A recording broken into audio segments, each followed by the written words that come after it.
இவன் அந்த பர்த்டே பார்ட்டிக்கு போக வேணாம்னு சொல்றேன். அது உங்களுக்கு புரியலையா?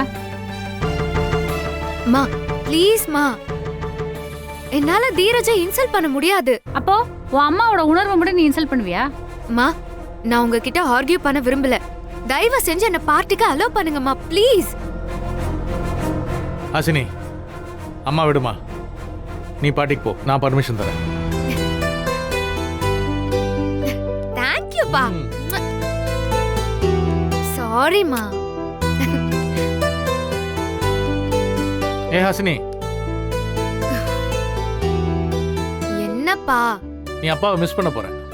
பா நான் 1 month பிசினஸ் ட்ரிப்பா கனடாக்கு போறேன். என்னப்பா திடீர்னு இப்படி சொல்றீங்க? எப்போங்க இதை பிளான் பண்ணீங்க? நேத்து தான் ப்ரோக்ராம் ஃபிக்ஸ் ஆச்சு. அதை உங்க 2 பேர்கிட்டயும் நைட்டே சொல்லணும்னு நினைச்சேன், மறந்துட்டேன். ஓகே, இப்போ சொல்லிட்டேன்ல. சரிங்க, நீங்க கனடா போங்க, சுவிட்சர்லாந்து போங்க, எங்க வேணா போங்க. ஆனா இவ தீரஜோட பர்த்டே பார்ட்டிக்கு போக கூடாது. ஐயோ, மா மறுபடியும் ஃபர்ஸ்ட்ல இருந்தா? ஹாசினி சீக்கிரம் போயிடுமா. அப்பா நிஜம் தானே? நான் கிளம்பலாம்ல? நிஜமா தான், போ போ போ, பாய். பாய்ப்பா. இந்த வீட்ல என் பேச்சுக்கு ஒரு மரியாதையே இல்லை. வைஷாலி, கோவத்தை ஏன் சாப்பாடு மேல காட்டுற?